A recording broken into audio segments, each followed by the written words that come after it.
Alors, mes amis, on continue la route avec Saint Jean. Mais cette semaine, nous allons faire avec lui la rencontre de Lazare. Alors, Lazare était malade. Et il était le frère de Marie et de sa sœur Marthe. Et Jésus, on nous dit, lorsqu'il va apprendre la nouvelle qui vont lui être donnée par des envoyés des deux sœurs, il va dire « Seigneur, celui que tu aimes est malade. » On est des malades aimés. Voyez-vous? Nous autres, on pense que si on n'est pas en pleine santé, puis on ne sera pas reconnu, puis on ne voudra pas trop nous voir, mais on est des malades aimés. Et ce que les envoyés annoncent, c'est pas qu'on est malade.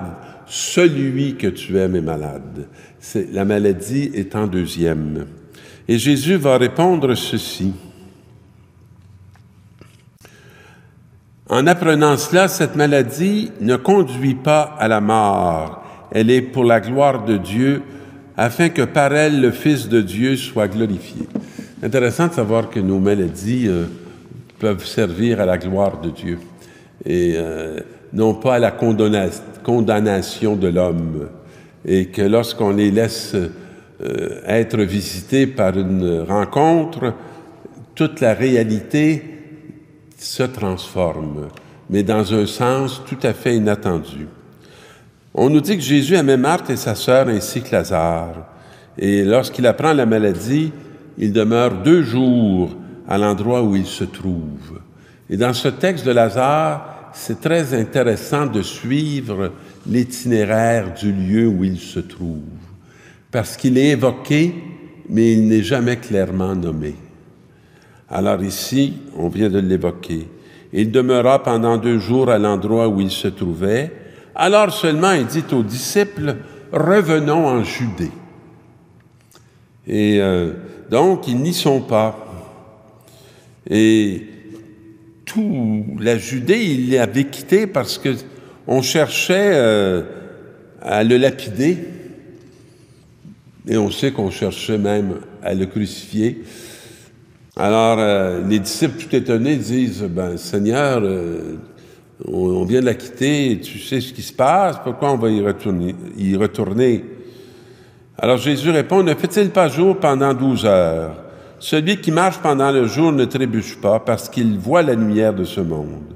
Mais celui qui marche pendant la nuit trébuche, parce que la lumière n'est pas en lui. » Alors il dit, « Lazare, notre ami, s'est endormi, mais je m'en vais le tirer de ce sommeil. » Nous aussi, on s'endort souvent, vous savez. Puis, nous aussi, on est plutôt captifs de la mort et de la nuit.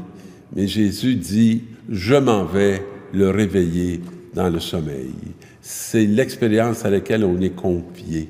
Être réveillé par Jésus. Alors, il s'est déjà endormi, il sera sauvé, ils vont lui dire, les disciples. Alors Jésus va arriver dans ce lieu-là. Et lorsque Marthe et Marie vont apprendre l'arrivée de Jésus, parce qu'ils l'avaient demandé, ils l'avaient invité, alors on nous dit, ils vont aller à sa rencontre. Et j'aime beaucoup cette expression-là du texte, parce que souvent on demande la venue de Jésus, mais quand il se présente, on ne va pas le rencontrer, parce qu'il ne se présente pas comme on l'attendait, il ne se présente pas comme on le désirait, comme on le souhaitait. Mais Marie, elle, va rester à la maison. Et Marthe, celle qui est la plus primaire, je vais dire, va immédiatement aller à la rencontre de Jésus. Alors, elle lui dit, « Seigneur, si tu avais été là, mon frère ne serait pas mort, mais je sais que maintenant encore, Dieu t'accordera tout ce que tu lui demanderas. » Marthe est une femme d'espérance. Et même dans l'expérience de la mort de Jésus, elle a confiance en l'accomplissement des promesses de Dieu.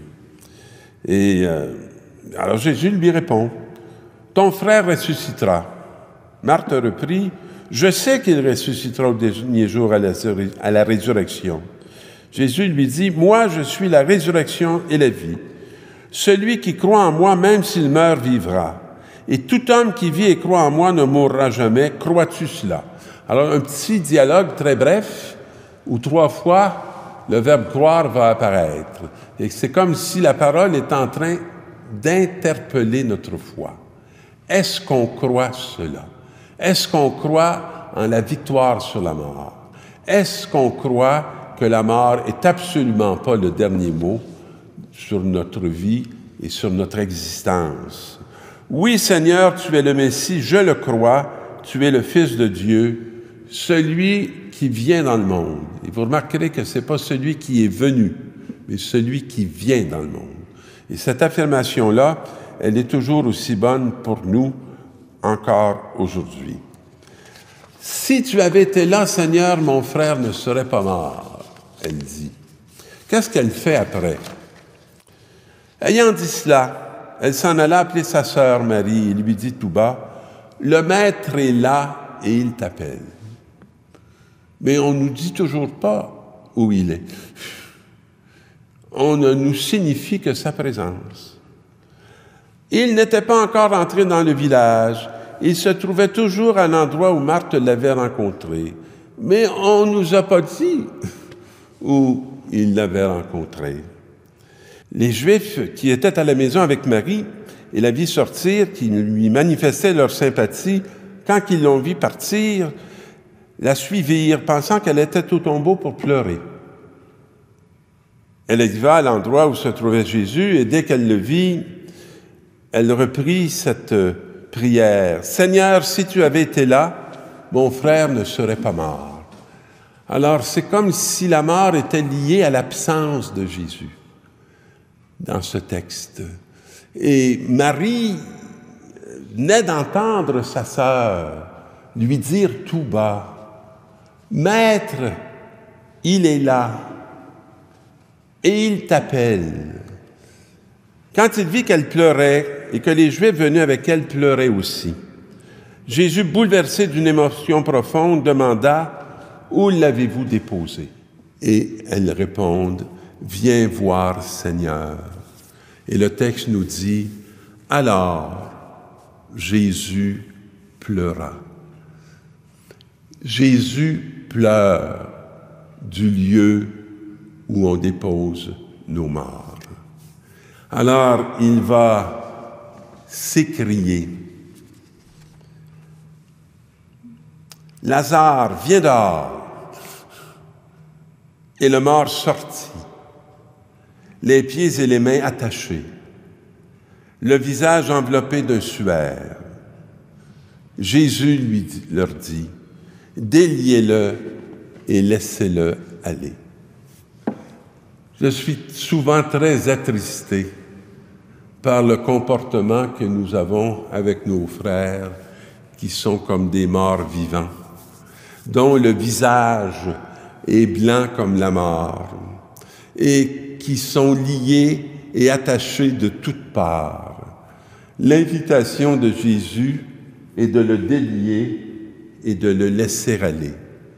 Parce que nous ne sommes pas appelés à un amour possessif, mais on est appelé à un amour qui délie, un amour qui libère, un amour qui met debout, qui fait confiance et qui rend l'humanité à celle qui lui appartient, celle de Dieu. Et lorsque nous prenons la place de Dieu dans nos vies et dans celle de nos fraternités, nous attachons à nos propres personnes ceux qui doivent se découvrir dans le Seigneur qui est celui des vivants et des morts. Que cette période de carême nous donne de nous convertir et d'accomplir cette parole dans laquelle il nous invite à travers la résurrection de Lazare. Bon affranchissement pour nous tous.